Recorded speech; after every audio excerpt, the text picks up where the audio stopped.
Bu voqeani hech kimga ayta olmaganman. Yuragimning eng tubida, eng yashirin burchagida saqlanadigan, ham shirin, ham achchiq bir xotira bu.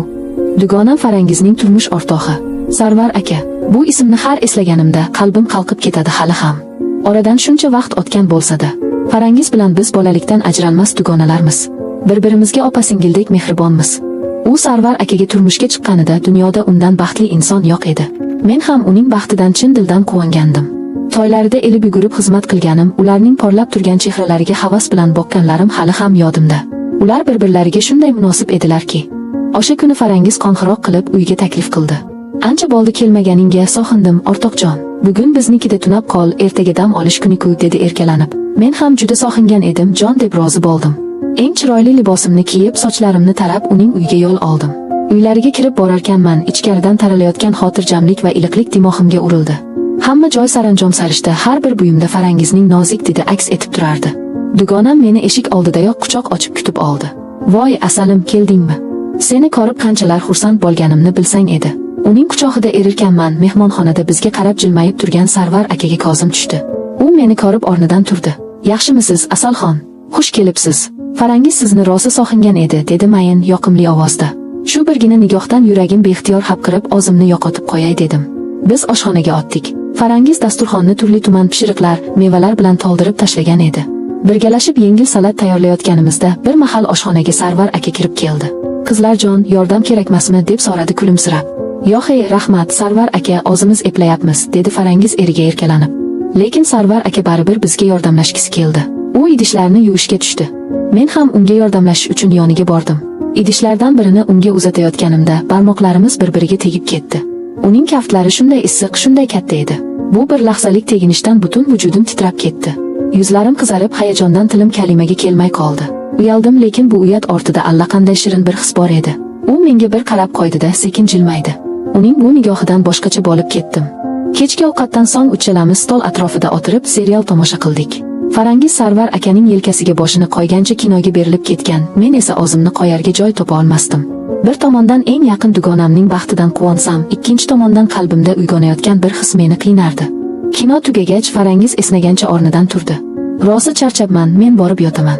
Sizlar bemalol o'tiraveringlar, deb yotoqxonasiga kirib ketdi. Biz Sarvar aka bilan yolg'iz qoldik. Oramizga sukunat cho'kdi.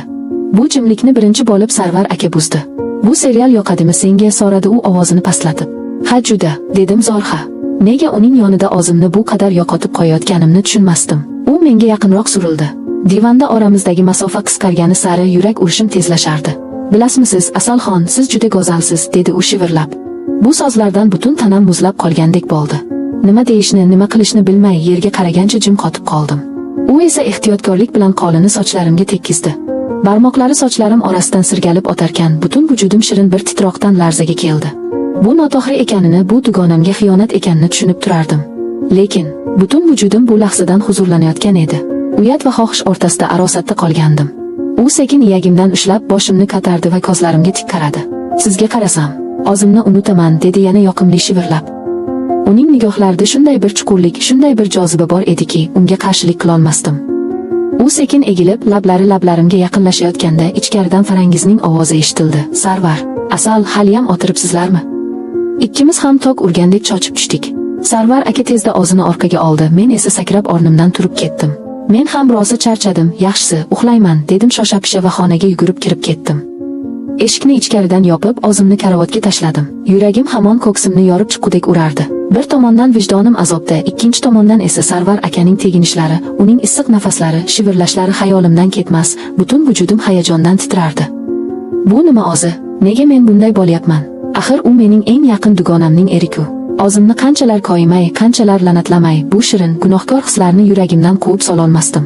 Ertalab nonushta payti hammamiz jim edik. Farangiz hech narsani sezmagan, behubor kayfiyatda edi. Sarvar aka esa vaqti bilan menga oxrincha qarab qo'yar, uning nigohlariga duch kelganimda yana o'sha hayajonli tuyg'ular meni chulgab olardi. Nonushtadan so'ng Farangiz bilan bozorga bordik. U yo'l-yo'lakay tinmay Sarvar akani maqtardi. Uning qanchalar mehribon, e'tiborli ekanini aytib og'zidan bol tomardi. Uning har bir so'zi yuragimga xanjardek sanchilar, o'zimni dunyodagi eng razil insondek his qilardim. Men uning ishonchini oyoq osti qilayotgan edim. Uyga qaytganimizda Sarvar aka hovlida mashinasini yuvayotgan ekan. Biz ham unga qo'shildik. Bolalardek bir-birimizga suv sepib, kulishib o'ynadik. Bir payt Sarvar aka qo'lidagi ishlankani Tohir menga qaratdi. Bir zumda kiyimlarim shalabbop bo'ldi. Hozir sizga ko'rsatib qo'yaman, deb men ham unga suv sepmoqchi bo'lganimda, u chaqqonlik bilan qo'limdan ushlab o'ziga tortdi. Biz yuzma-yuz kelib qoldik. Oramizda bir qarich ham masofa qolmagandi. Uning ko'zlariga qaraganimda vaqt to'xtab qolgandek bo'ldi. Dunyoda faqat ikkimiz qolgandek edik. Sochingizga barg qo'nibdi, dedi u kulimsirab va barmoqlari bilan sochlarimga yopishib qolgan bargni olib tashladi. Uning barmoqlari yanoqimga, bo'ynimga tekkanida yana o'sha shirin titroq butun tanamni egallab oldi. Uning issiq nafasini yuzimda his qilib turardim. Bu lahza abadiy davom etishini shu qadar xohlardimki, lekin yana Farangizning ovozi bizni bu sehrli olamdan tortib chiqardi. "Hoy, kaptarchalar, bas endi. Shamollab qolasizlar, ichkariga kiringlar." Biz shoshib o'zimizni chetga oldik. Yuzlarim olov bo'lib yonar edi. Ichkariga kirib kiyimlarimni almashtirdim. Oynadagi aksimga qaradim. Ko'zlarim yonib turar, yonoqlarim qip-qizil edi. Men o'zimni tanimay qolgandim. Bu men emasdik. Men bunday hislarni tuymasligim kerak edi, aslo. Kechga yaqin uyga ketishga qaror qildim. Farangiz qancha yalinsin, qolmadim. Bu uyning devorlari meni siqib qo'yayotgandek, bu yerda boshqa nafas ololmaydigandek edim. Sarvar aka meni mashinasida uyimga kuzatib qo'ydi. Yo'l bo'yi ikkimiz ham lom-mim demadik. Uyimga yetay deganda u mashinani yo'l chetida to'xtatdi. "Asalxon, men sizni xafa qildimmi?" dedi u mahzun ovozda. "Yo'q", dedim zo'rg'a. U bir muddat jim qoldi. Keyin asta qo'limdan ushladi. Uning kaftlari hamon o'shandek issiq edi. "Men sizni boshqa ko'ra olamanmi?" Uning bu savoliga javob bera olmadim.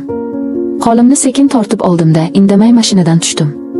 Orqamga o'girilib qarashga jur'at yetmay tez-tez yurib uyimga kirib ketdim. O'sha kecha tonggacha uxlay olmadim. Xayolimdan faqat Sarvar o'tardi. Uning nigohlari, teginishlari, so'zlari. Bularning barchasi meni aqldan ozdirayotgandi. Dugonamga xiyonat qildimmi? Yo'q, axir o'rtamizda hech narsa bo'lmadi-ku. Lekin qalbimchi? Qalbimda unga nisbatan hislar uyg'ondi-ku. Buning o'zi eng katta xiyonat emasmi? O'sha kundan keyin Farangiz bilan ham, o'zim bilan ham kurashdim. Undan o'zimni olib qochadigan bo'ldim. Uyga borishga yuragim betlamasdi. Sarvarni ko'rsam yana o'zimni tuta olmaslikdan qo'rqardim. Lekin uni sog'indim. Oradan bir necha hafta o'tib, kechasi telefonimga notanish raqamdan xabar keldi. "Salom, bu men Sarvar. Sizni juda sog'indim." Xabarni o'qib butun vujudim muzlab qoldi.